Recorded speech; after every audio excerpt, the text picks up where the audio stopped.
Alrighty, guys. All Facts Media here. My name is Andrew Robinson, and as always, I'm joined by my twin brother, Aaron Robinson. Today, we are joined by the NYIT men's basketball program. We have head coach Evan Conti. We have also a rising senior Opong Bramble and should be rising freshman Myles Monchecourt. So thank you guys for joining us. Thank you for having us. Thank you for having us. No problem. So obviously, man, this is unprecedented times that we're dealing with right now. Not only with everything that's going on racially and politically, but also with the coronavirus pandemic. And obviously, there was some news that just broke recently, a couple of days ago, that heavily affected you guys' men's basketball program. So, first of all, Coach Conti, can you kind of just break down what exactly happened, just for the people who may not have found out? I know most people do know, but can you just kind of give us a breakdown of kind of what the news was and kind of just what your thoughts on everything is so far? Yeah, so on August 20th, we woke up at 3 o'clock. We were having a department meeting that was scheduled that we've been having every Thursday since the beginning of January to prepare for the student athletes to come back for the following year. And everything seemed to be going well. We've been having weekly meetings, and all of a sudden we get an email at around 12:30 saying that we had to move in department meeting up to 1:30 in the afternoon. And it was one of those things where it was like, no matter what you're doing, make sure you're getting a phone call. So everyone didn't really know what was going on. Everyone was confused. It kind of blindsided everyone. But when we were all in the department meeting, all 55 people from the athletic staff on the call, our athletic director got on and pretty much just told us in a very sad way that, I don't know how else to say this, but athletics is being discontinued at New York Tech for at least the next 2 years. And everyone was just pretty much in shock. Like, it just kind of blindsided everyone. No one anticipated anything like this coming. And the first thing that at least I felt for was the student athletes more than anything, like, to not be prepared for or not think that something like this could ever happen, especially like this program's going to get discontinued at September. One of our rivals, LIU Post in our league, that had a lot of success over the years, a place where Tim Kluse coached before coaching at Iona, really was his stepping stone job and made that program into a nationally ranked place. And they discontinued their program about 2 years ago in the beginning of the year and had athletes scrambling. But to do is 2 weeks before school, it kind of was one of those things that just was a complete shock to everyone, something that's really never happened in the landscape of college athletics before. And it just made everyone in a state of just anger, confusion, disappointment, and just a whole lot of mixed emotions that you just never could ever anticipate happening. And when we got that news, it was just like, wow, like the one thing that no one ever would have anticipated happening just happened. And it's like, it just happened so fast. It was like just one day, like everything that you built, everything that you were working toward.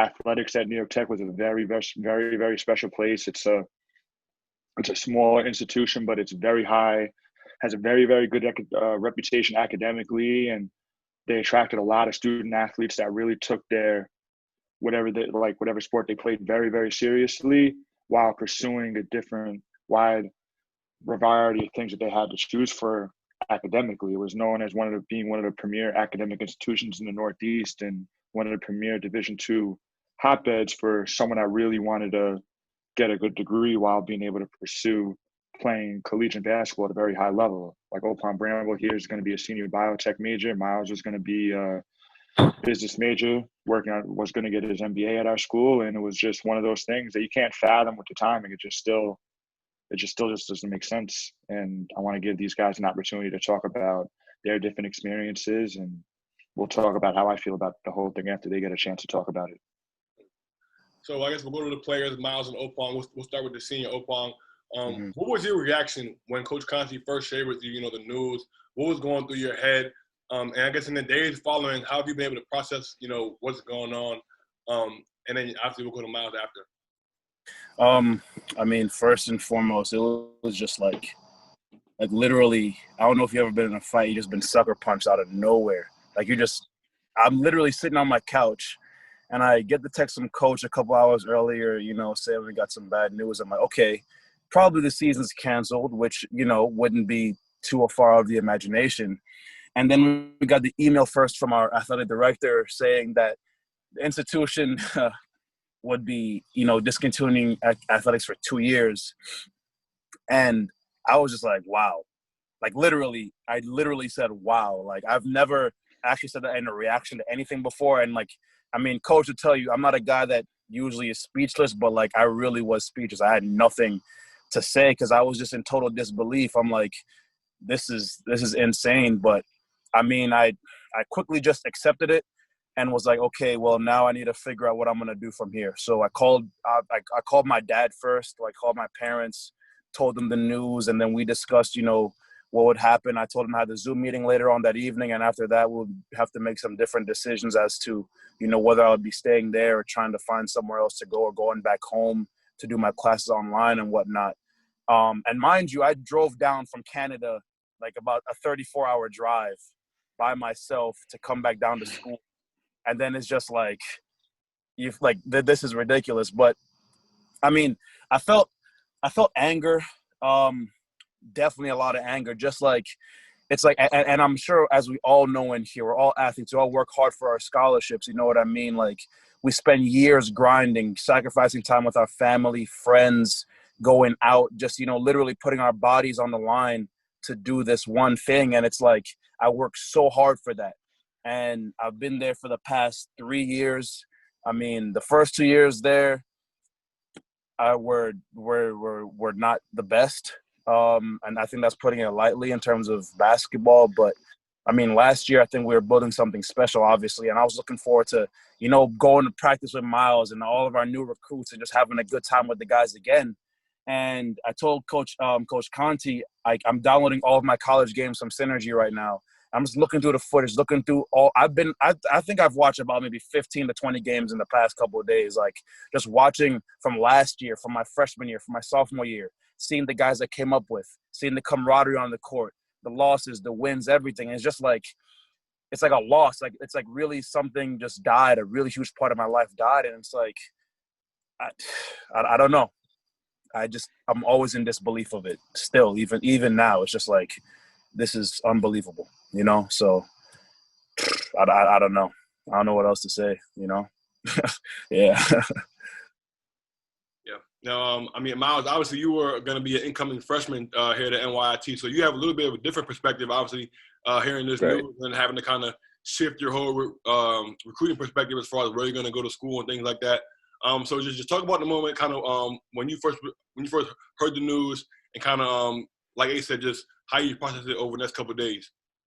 Right. Yeah. So I had the same type of experience as Opong opening that email, and I was just I was pretty shocked. I mean, all the work I know the coaching staff put in, Evan with recruiting, he had a great freshman class coming in. I was excited for the returning guys playing with Opong and other kids who are older than me. It would have been a great experience.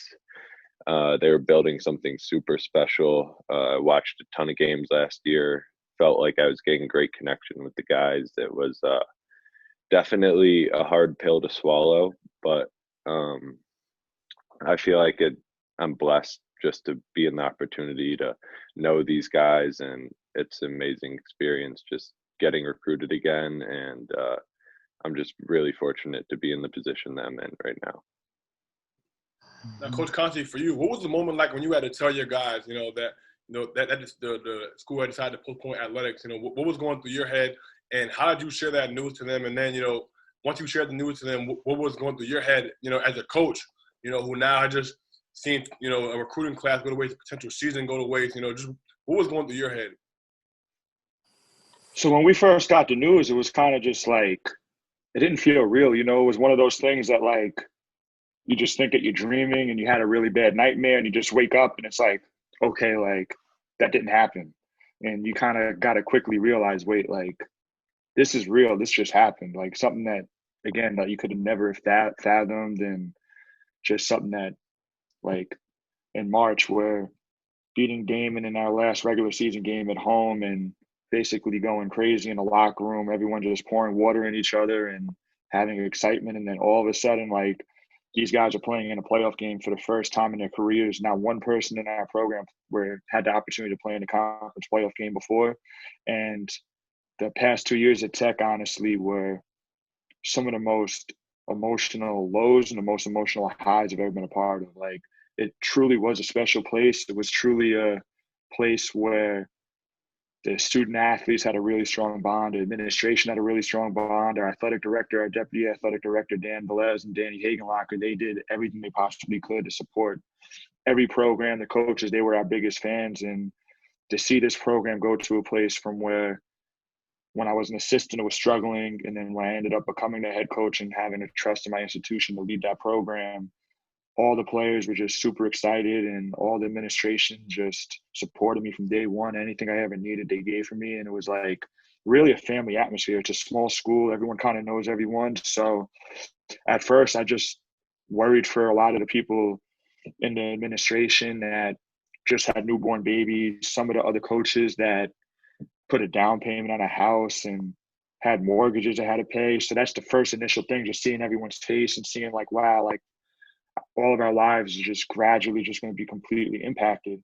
And then like right after that, knowing like, how can you possibly tell your players like something that they've worked so hard for, something that they were like, the way that we ended our season on such a high note and having a really good recruiting class coming in and just having them just knowing that they were working so hard this summer under crazy circumstances, working out at home. Like Opong was working out and like they built a basketball court in the factory. It was crazy. And people just doing all the things that they could possibly do to make sure that they were ready and prepared to come to campus right away. So like we were even told, we couldn't even tell our student athletes until like a real statement came out. And I just told them like, you're going to get news, and like we're going to have a Zoom meeting tonight to talk about everything. And as soon as the news broke out, like players, parents, coaches, they just like my phone just blew up in a way that it's never blown up before. And the first mother that I talked to and part of the program, one of the incoming freshmen, like to hear her cry over the phone because of just how disappointed she was for her son, it's like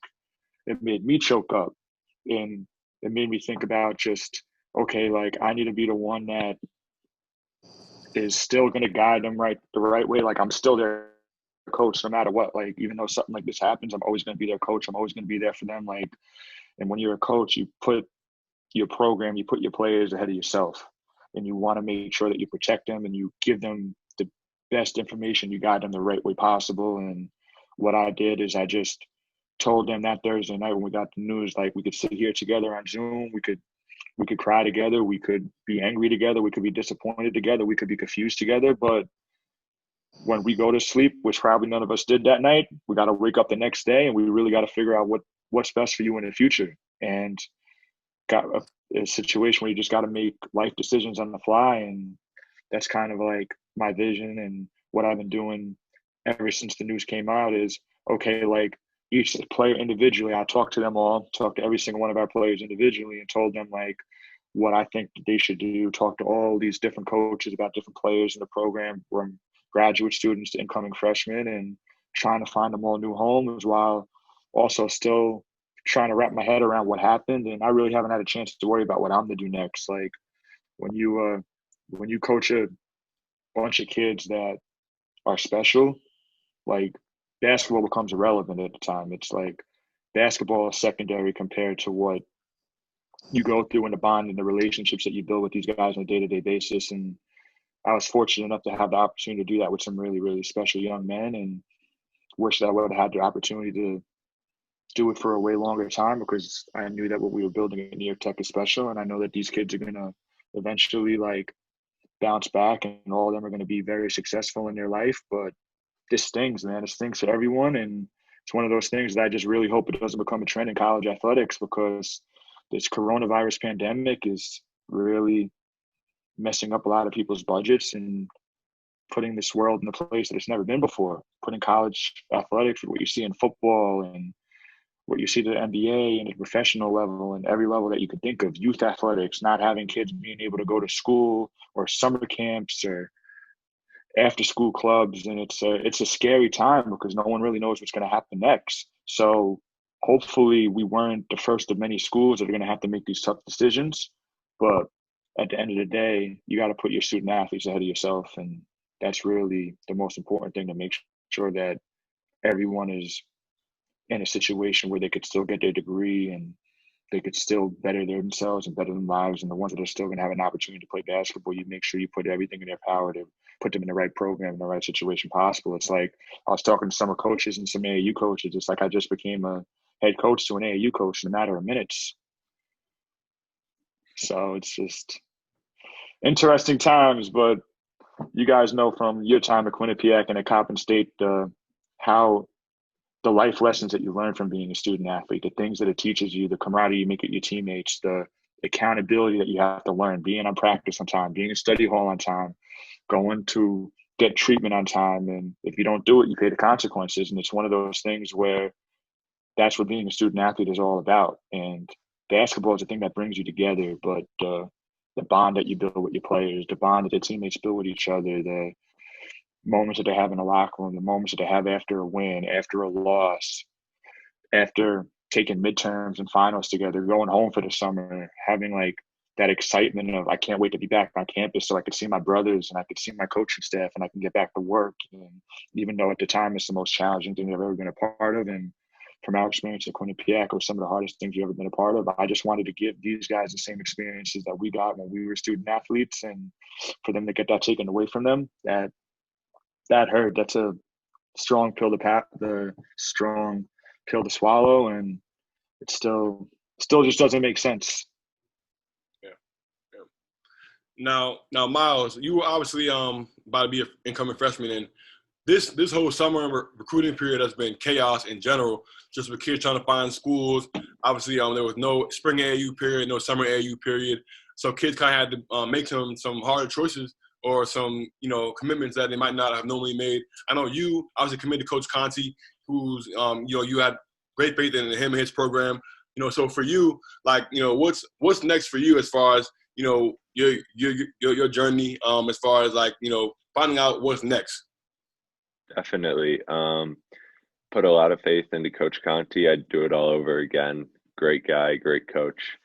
I mean, wouldn't trade it for the world, but now I have to go find out what's next. I mean, I'm weighing all my options, but I think I'll be announcing where I'm going within the next week or so for this fall. So I'll keep you updated on that. But I'm definitely in the process of talking to schools and just figuring out what the perfect move is for me in the future. Sure. Now, I guess a follow-up question for that would be, I guess, what has this whole time period been like dealing with the coronavirus? As an incoming freshman, I know a lot of schools have been, juggling, all right, are we going to be on campus? Are we going to be online? There's no summer workouts. I know when Conti and myself and Drew were at Quinnipiac, we could be on campus during the summer and working out and things of that nature. All that was pretty much chalk this summer for the coronavirus. So as an incoming freshman, dealing with the coronavirus, not being able to, get any of those experiences, what has that been like for you? I mean, I've been playing outside every day. I bought a bench for my basement. I've just been trying to get bigger, stronger, faster. I mean, I'm doing everything I can on my end. Gyms are closed where I'm living in Rochester, so I've been going to the local park, shooting every day. Hopefully that double rim's getting me a lot better shooting on that. So, I mean, I'm just trying to put the work in. I wish we could add the summer workouts. I mean, I love all that stuff. I miss playing against people and just competing every day. That's probably the biggest thing that I'm missing out on is I love just being with people, playing basketball, and that connection with people. I mean, I'm excited. I can't wait to get in the gym. Sure. So, yeah, man. Yeah. You should have told Coach Conti to come down and teach you his patented spin move that he used to do all the time at Quinnipiac. Opong learned all about that with me for 2 years, man. Sometimes when I had to lace it up, when I first came out of playing overseas, I had all the game in me, and then the longer I kept coaching, the less athletic I get, and these kids just kept getting better, and it kind of was like I've never played against people before where I was proud when they scored on me. I was proud when they made the right basketball decision. Like, I would never had those emotions before, and then I'm playing in practice or playing one-on-one with Opong sometimes after practice or whatever the case may be during the summer, and I'm like, Opong, that's a hell of a move right there. That's a great move. And I'm, like, playing against him trying to win, but I'm, like, rooting for him to do good things. And that's, like, that's the power of coaching right there, man, when you want to make all your guys, all your players just maximize their potential and build their confidence up to a point where they've never gotten it before. And that's, like I said, like that's really what coaching is about. And that's something that I'm going to miss the most at New York Tech, because it truly is a special place. It truly is a special school. And I have no bitterness toward New York Tech. I have no bitterness on anything that all tough decisions that they've had to make, like, I still think that it's a very fantastic institution, and I loved my time working there. I loved the players that I coached even more.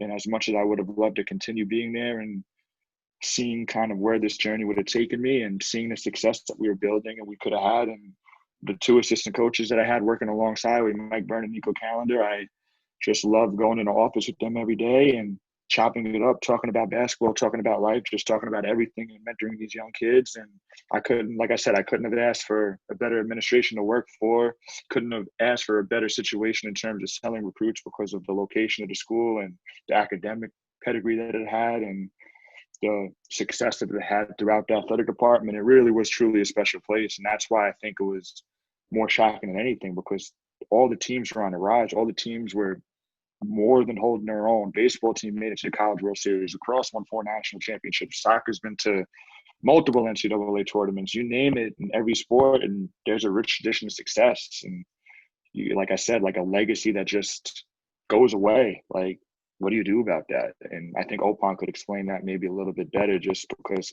he was there for 3 years and gave everything and more to the program. And former teammates that he had, alumni that have reached out to me, were like, I couldn't wait to watch you guys next year. And like, that's their team, just like Quinnipiac's my team from where I graduated. Coppin State for your grad school. Like, I know that you're going to look forward to watching them play. You look forward to the guys at Quinnipiac watching them play. And it's like, it becomes a part of you. Yeah. I mean, I guess Opong, for you, you're obviously we're an upcoming senior. Have you thought about what's next for you? Have you weighed any options about, what's next in your basketball journey, your academic journey? And, I guess, how have you processed, I guess what Coach Conti just said, with the school closing, the place that you obviously hold near and dear to your heart, having spent so much time there. Just what's next? And then what have your emotions been like the past few days regarding, the closing of your school or the discontinuation of athletics for 2 years at your school? Yeah. Well, I mean, thankfully I have a fantastic coach in Coach Conti, even an even better person. Like, even though obviously, he didn't have to be like involved with me as much as he is now. Like, he's helped me so much in the past couple of days, getting in touch with coaches, and just giving me advice. And even before this all happened, like when he was an assistant coach last year, like, I would call him and just ask him about different advice about stuff to do, like in terms of team dynamics, what I could do better to play. Like, he really encouraged me a lot and kind of helped me to become more confident. Not kind of, he really did help me to become more confident on the court as well as off the court. But I mean, in terms of like what's for me moving forward, I'm gonna graduate from New York Tech this year, get my undergraduate degree in biotechnology, and I've already talked to a few schools. A couple of them reached out to me today as well. I talked to a bunch of them already about next year coming in as a, as a graduate transfer coming in for that 1 year. And I mean, it's been going well so far. And I'm not necessarily worried about anything because I believe that I will have a place to play next year. And I'm looking forward to that, hopefully getting my master's in 1 year if I possibly can as well. So I get 2 degrees in like 5 years of college, which would be phenomenal for anybody, I think. So I'm not worried, man.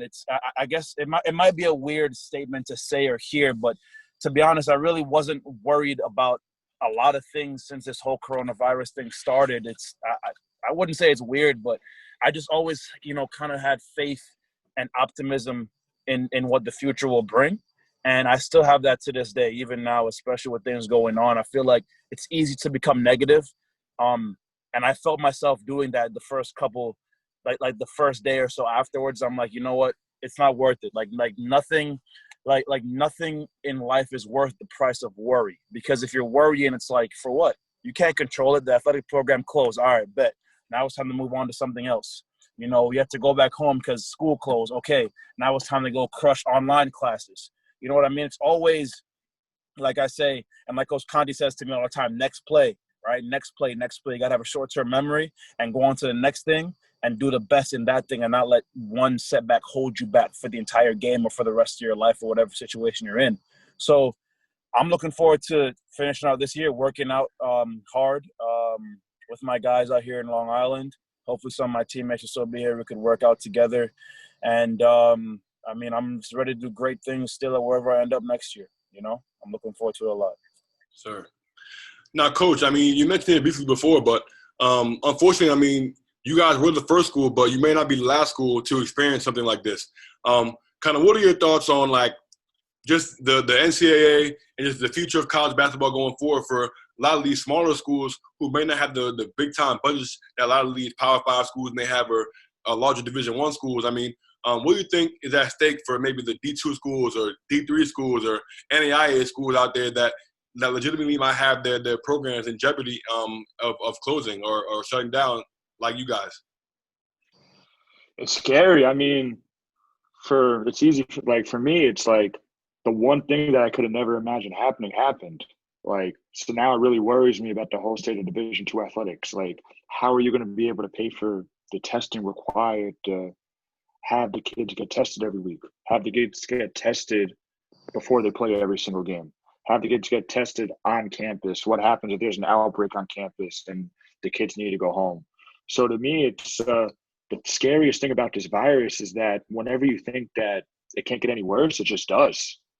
And schools really need to make sure that their student athletes are, not just their student athletes, that every one of their students are as safe as they possibly can before anything else. And it's just too early to determine what could happen next. Like, there absolutely needs to be a Division I NCAA tournament to save college athletics, and that's no secret. Like, they got to do whatever they can to make up the revenue for not having an NCAA tournament next year. And I just hope that the Division II Council, the Division III Council, the NAI Council, the Division I Council, all of them get together, all of them continue to communicate and just make sure that they're thinking months in ahead. They're thinking worst case scenario, because I think that a lot of people right now, whenever they said, oh, wow, this is as bad as it's going to get, it's never going to get worse. And then they see a little bit of hope that some things might have gotten a little bit better, or numbers are a little bit down, or whatever the case may be. And then that next thing happens, and it's just like, it becomes an even bigger problem. So in terms of where the landscape is in college athletics, I think that not having college football obviously is an eye-opener to everyone. And it's like, if you can't play Big Ten football, if you can't play Pac-12 football, if it's not safe to do it, if you can't have the budget financially to do it, then how are you going to do some of these other things? And more importantly than just the kids that are already in college, that already have scholarships, that already have a home, our kids just lost out on the opportunity of having that, even though that the school is still honoring their scholarships, which is the absolute right thing to do. Not having that team camaraderie, not having that structure, the discipline from coaching staff, guiding these student athletes every day. And I worry for them. I worry for the high school kids that need their senior seasons to be recruited and hopefully play themselves into a scholarship level, because if there's no season this year for Division II or Division I, whatever the case may be, there's going to be very few scholarships. And now JUCOs, you can only have so many players go to JUCO. You can only have so many players go NAIA. And it's like, if you give these kids like a senior that put all their time and effort into it, how could you tell them, you know what, like, you just don't have your season. You guys, too bad. Like, you're done. We're not going to give you another year eligibility. How do you justify that? But then how do you justify the class of 2021? Like, the high major kids are going to be okay because they're high major players, and that's just how it's going to be. But that low-level Division I recruit might have to end up at a Division II school somewhere. That Division II recruit might have to go to prep school again, might have to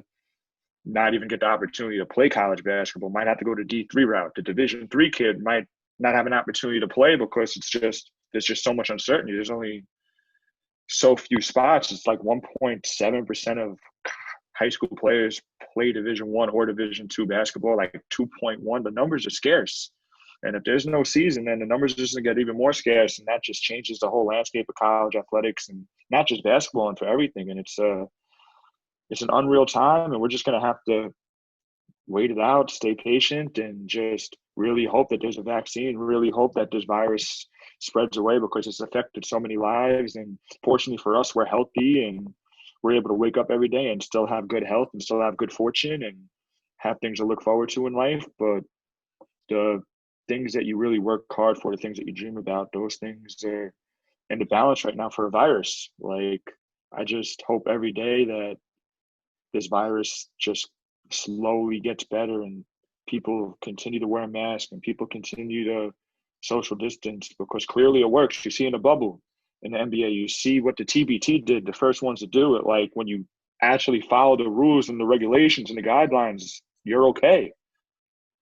And if more people actually realize, you know what, like I'm not going to be stubborn and I'm going to do the right thing, then that's the only way to me that I think that college athletics and in a way bigger scheme and a way more important thing, just the world is going to be able to function in the way that we once knew it, that isn't normal anymore. This is the new normal for now until people are mature and responsible enough to realize, you know what, like I got to look out for other people.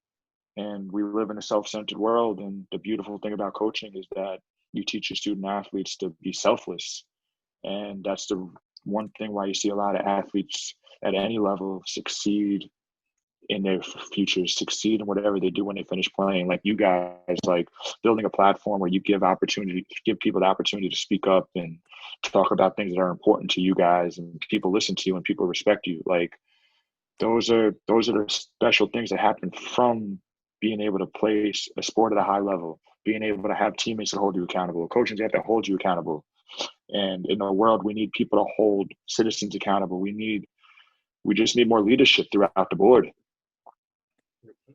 Now, Coach Conti, obviously, I know earlier you said you hadn't thought too much about your next move, but obviously, this is your first head coaching job. Young head coach, was able to come into a head coaching job in just a second year coaching. What have you been thinking about? Obviously, in the back of your mind, maybe what's next for you. Is there any moment that says, "Oh man, I just got this job. I was in a great place." Like, dang, this as a young coach, somebody who had just beginning to turn around a program. What's been in your mind the last few days after this news broke? I mean, of course, I'm heartbroken because it was such a special place. And like I said, the reason why it was such a special place was because it was a great location. It was a great academic school. But more importantly, I had an administration that trusted me. I had a coaching staff that believed in my vision. I had players that believed in my vision. I had coaches throughout the university, from soccer to lacrosse to baseball, you name it. They supported us from day one and knew that we were a younger staff and gave us all the guidelines to help us and any advice that we needed. They gave us so many different things to work with to just have us have the opportunity to be the best that we can. So my 2 years at New York Tech, I learned so much about just how to connect with people, and not just how to recruit, but how to get my players and our staff and our vision to really get our players to believe in each other and do something that they never really thought was possible of doing. And the saddest part is that we just don't get to see it through. So it's been really hard for me to really think about what's next for me, because I never envisioned myself leaving New York Tech, at least for the foreseeable future. That was a job that I felt like I was going to be there for as long as I could be there for. It was a perfect situation, not just because I was the youngest head coach in the country, but because I was able to recruit the kind of kids that I like. I had great kids that were already there that made it just so much easier for me and our staff to coach, because they just listened and they competed and they played hard and did everything we ever asked them to do. So in terms of what's next for me, I mean, I'm not going to worry about myself until I know all my players are okay. And just because this happened doesn't change the fact that I'm still not their coach, and I'm not going to be there for them and guide them. And this is a really tough situation for them. And this is a really tough situation for our coaching staff. This is a really tough situation for everyone in the department. And we now more than ever need to be more of a family, and we need to support each other more. And I'll worry about myself later. But until these guys are taken care of, then that's what I'm going to do. And for any college coach listening to this, I have some great student athletes, not just in basketball, but throughout New York Tech, that are looking for new homes. And anybody interested in inquiring about any of these kids, I mean, they'll be great factors, great for the community, great for the program, great for the locker room, great on the court, field, whatever the case may be. And they deserve a new home. They deserve a place where they can finish out their careers and go in a situation where they could have that experience again, because they had a great one in New York Tech, and unfortunately I got taken away from them. So like I said, I'll worry about myself when these guys are taken care of. But yes, sir. When it's your program, that's what you do. You put everyone else before yourself, and just seeing that you're benefiting their lives, it's more rewarding than anything that I've ever experienced as a player. And I said that from day one. Like, the 2 years I had coaching here was more special to me than, as much as I love playing overseas, as much as I love Quinnipiac, and you guys knew I lived and died for that place and gave them everything I had. Just have an opportunity to coach and build these relationships. That's bigger than basketball. And those are relationships that you're going to last for a life. And that's why I'm here now talking to you guys, because even when you guys were coming in as a freshman, I was leaving, and you guys would want to get away from Putnam Science sometimes and come down to college for a weekend. And I'm like, I'm never going to be these guys' teammates, but you know what? This is the future. And if I'm not going to show them the way and I'm not going to introduce them to people throughout the community, who is? And I already know that you did that for the next line of people. And that's just the way it is. Yes, sir. Yes, sir. Nah, Coach, I think I think for me and Ace, we thank you for what you did for us at Quinnipiac, letting us sleep on the couch and on the floor and all that times, man. Those are stories for another day, man. Nah, man, but we definitely want to give you guys just say thanks to you guys for coming on with us. We wish you guys the best of luck going forward. We know all three of you guys are gonna find homes and be great wherever you guys are. So. Definitely thanks to you guys, and we wish you the best of luck going forward. Thank you. I appreciate that. You guys too. Thank you so much. You guys too, man. It's amazing what you guys have done and the platform that you built in a short period of time, but not surprised one bit. You guys had greatness written in you guys from day one, and it's no surprise what you're doing, and just keep it going, man, because you give things that need to be brought up, you give them the attention they deserve, and thanks again for having us. It means a lot, and I know it means a lot for these guys and everybody else. And like I said, we'll continue to follow what you guys are doing. Always. Thank you so much. Thanks a lot, Coach. Thank you. Thank you. We'll be in contact soon. Absolutely. Right. Guys, have a great night. Good. You guys as well. All right. Thank you, guys.